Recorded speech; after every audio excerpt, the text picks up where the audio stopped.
Hello friends, ಎಲ್ಲರಿಗೂ ನಮಸ್ಕಾರಗಳು. So ಈಗ ಬಸವಕಿರಣ್ಗೆ ನಿಮ್ಮೆಲ್ಲರಿಗೂ ಸ್ವಾಗತ. ಫ್ರೆಂಡ್ಸ್, ನನಗೆ ಒಂದು ಇದರಲ್ಲಿ ಈ ಧನುರ್ಮಾಸದ ಪೂಜೆಯಲ್ಲಿ ನಾವು ಕೆಲವೊಂದು ನಿಯಮಗಳನ್ನು ಸಹ ನಾವು ಪಾಲನೆ ಮಾಡಬೇಕಾಗಿರುತ್ತದೆ. ಯಾವ ನಿಯಮಗಳು, ಹಾಗೆ ಯಾವ ಆಹಾರದ ಪದ್ಧತಿಯನ್ನು ನಾವು ಪಾಲನೆ ಮಾಡಬೇಕು, ಮತ್ತು ಪ್ರತಿನಿತ್ಯ ತಲೆ ಮೇಲೆ ಸ್ನಾನ ಮಾಡಿಕೊಂಡೇ ಪೂಜೆ ಮಾಡಬೇಕಂತ ಸಹ ತಿಳಿಸ್ಕೊಡ್ತಾ ಇದ್ದೇನೆ. ಬನ್ನಿ ನೋಡೋದಂತೆ. ಮೊದಲು ನಾನು ನಿಮಗೆ ಯಾವ ನಿಯಮಗಳನ್ನು ಪಾಲನೆ ಮಾಡಬೇಕಂತ ತಿಳಿಸ್ಕೊಡ್ತೀನಿ. ಈ ಧನುರ್ಮಾಸ ಪೂಜೆಯನ್ನು ಎಷ್ಟು ದಿನಗಳು ಆಚರಣೆ ಮಾಡ್ತಿರೋ, ಕೆಲವರು 5 ದಿವಸ, 9 ದಿವಸ, 11 ದಿವಸ, ಇಲ್ಲವಾದ 1 ತಿಂಗಳಿಗೆ ಪೂರ್ತಿ ಸಹ ಅವರು ಆಚರಣೆ ಮಾಡ್ತಾರೆ. ಎಷ್ಟು ದಿನಗಳು ನೀವು ಆಚರಣೆ ಮಾಡ್ತೀರೋ ಅಷ್ಟು ದಿನಗಳು ಸಹ ನೀವು ಬ್ರಹ್ಮಚರ್ಯವನ್ನು ಪಾಲನೆ ಮಾಡಬೇಕು.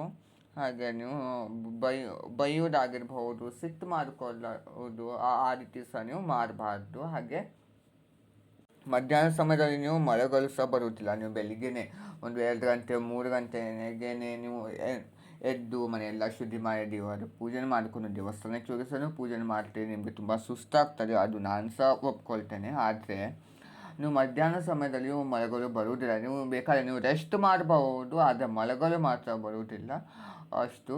ಹಾಗೆ ಆಹಾರದ ಪದ್ಧತಿ ಯಾವ ರೀತಿ ಇರಬೇಕಂದ್ರೆ, ನೀವು ಎಷ್ಟು ದಿನಗಳು ನೀವು ಆಚರಣೆ ಮಾಡ್ತೀರೋ ಅಷ್ಟು ದಿನಗಳು ನೀವು ನಾನ್ ವೆಜ್ ಮಾತ್ರ ಯಾವುದೇ ಕಾರಣಕ್ಕೂ ಬರುವುದೇ ಇಲ್ಲ. ನೀವು ಮನೆಯಲ್ಲೂ ಸಹ ನೀವು ಮಾಡಬಾರ್ದು. ಹಾಗೆ ನೀವು ಹೊರಗಡೆಯಿಂದ ಸಹ ತಿಂದು ಬರೋದು ಸಹ ಬರುವುದಿಲ್ಲ. ಸೊ ಮಾಂಸಾಹಾರ ಸೇವನೆ ಮಾಡಬಾರ್ದು.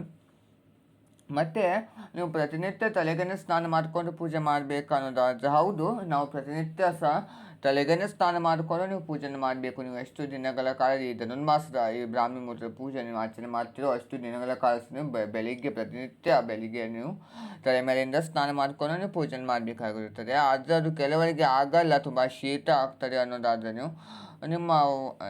ನಿಮಗೆ ಗೊತ್ತಿರುತ್ತೆ, ವಾರದಲ್ಲಿ ನೀವು ಮನೆ ದೇವರ ವಾರ, ಕುಲದೇವರ ವಾರಕ್ಕೆ ನೀವು ತಲೆ ಮೇಲಿಂದ ಸ್ನಾನ ಮಾಡಿಕೊಂಡು ಪೂಜೆ ಮಾಡ್ತೀರಾ, ಅಷ್ಟೇ ದಿನಗಳು ನೀವು ಮಾಡ್ಕೋಬಹುದು.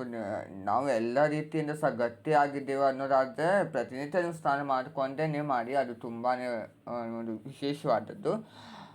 ಇಷ್ಟು ನನಗೆ ಒಂದು ತಿಳಿಸ್ಕೊಳ್ಬೇಕಾಗಿರುವಂಥದ್ದು. ಹಾಗೆ ಈಗಾಗಲೇ ನಾನು ನಿಮಗೆ ಧನುರ್ಮಾಸದಲ್ಲಿ ದೇವಸ್ಥಾನಕ್ಕೆ ಹೋಗಿ ಪೂಜೆ ಮಾಡಲು ಆಗದೇ ಇರುವಂಥವರು ಮನೆಯಲ್ಲೇ ಸಿಂಪಲ್ ಆಗಿ ಸರಳವಾಗಿ ಪೂಜೆನ ಯಾವ ರೀತಿ ಮಾಡಬೇಕು ಅಂತ ತಿಳಿಸ್ಕೊಟ್ಟಿದ್ದೀನಿ. ಆ ವಿಡಿಯೋವನ್ನು ಸಹ ನೀವು ನೋಡಬಹುದು.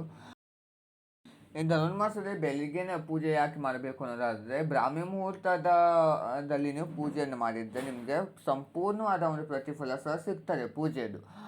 ಒಂದು ವೇಳೆ ನೀವು ಸೂರ್ಯೋದಯ ಆಗಿದ ನಂತರದಲ್ಲಿ ನೀವು ಪೂಜೆ ಮಾಡಿದರೆ ಅರ್ಧಂಬರ್ಧ, ಅಂದರೆ ಅದು 50-50 ಆಗ್ತದೆ. ನೀವು ಪೂಜೆ ಮಾಡಿದ ಪ್ರತಿಫಲ ಸಿಗಬಹುದೋ ಇಲ್ಲವಾದರೆ ಸಿಗದೇನೆ ಸಹ ಇರಬಹುದು. ಆ ರೀತಿ ಅರ್ಧಂಬರ್ಧದಲ್ಲಿ ಇರ್ತದೆ. ಒಂದು ವೇಳೆ ನೀವು ಮಧ್ಯಾಹ್ನದ ಸಮಯದಲ್ಲಿ ಪೂಜೆ ಮಾಡಿದರೆ ಈ ಧನುರ್ಮಾಸದಲ್ಲಿ ನಿಮಗೆ ಅದು ಪೂಜೆಯ ಫಲಗಳು ಸಹ ನಿಮಗೆ ಸಿಗುವುದಿಲ್ಲ, ವೇಸ್ಟ್ ಆಗ್ತದೆ. ಆದ್ದರಿಂದ ನೀವು ಬ್ರಾಹ್ಮಿ ಮುಹೂರ್ತದಲ್ಲಿ ನೀವು ಎಷ್ಟು ದಿನಗಳ ಕಾಲ ಸಂಕಲ್ಪ ಮಾಡಿಕೊಂಡಿರ್ತೀರೋ ಅಷ್ಟು ದಿನಗಳ ಕಾಲ ನೀವು ಬ್ರಾಹ್ಮಿ ಮುಹೂರ್ತದಲ್ಲಿ ಮಹಾವಿಷ್ಣುವಿನ ಪೂಜೆ ನೀವು ಮಾಡಬೇಕಾಗಿರುವಂಥದ್ದು. ನೋಡಿದ್ರೆ ಫ್ರೆಂಡ್ಸ್, ನನಗೆ ಸಂಪೂರ್ಣವಾಗಿ ಅಂದರೆ ಕೆಲವೊಂದು ಮಾಹಿತಿಯನ್ನು ಕೊಡಬೇಕಾಗಿದ್ದು ಅದನ್ನು ಸಹ ನನಗೆ ಕೊಟ್ಟಿದ್ದೇನೆ. ಈ ಒಂದು ವಿಡಿಯೋ ನಿಮಗೆ ಇಷ್ಟವಾದಲ್ಲಿ ಲೈಕ್ ಮಾಡಿ, ಶೇರ್ ಮಾಡಿ, ಕಮೆಂಟ್ ಮಾಡಿ. ಹಾಗೆ ಯಾವುದೇ ಕಾರಣಕ್ಕೂ ಪ್ಲೀಸ್ ಫ್ರೆಂಡ್ಸ್ ನನಗೆ ಸಬ್ಸ್ಕ್ರೈಬ್ ಮಾಡೋದನ್ನು ಮರಿಬೇಡಿ ಫ್ರೆಂಡ್ಸ್. Thank you.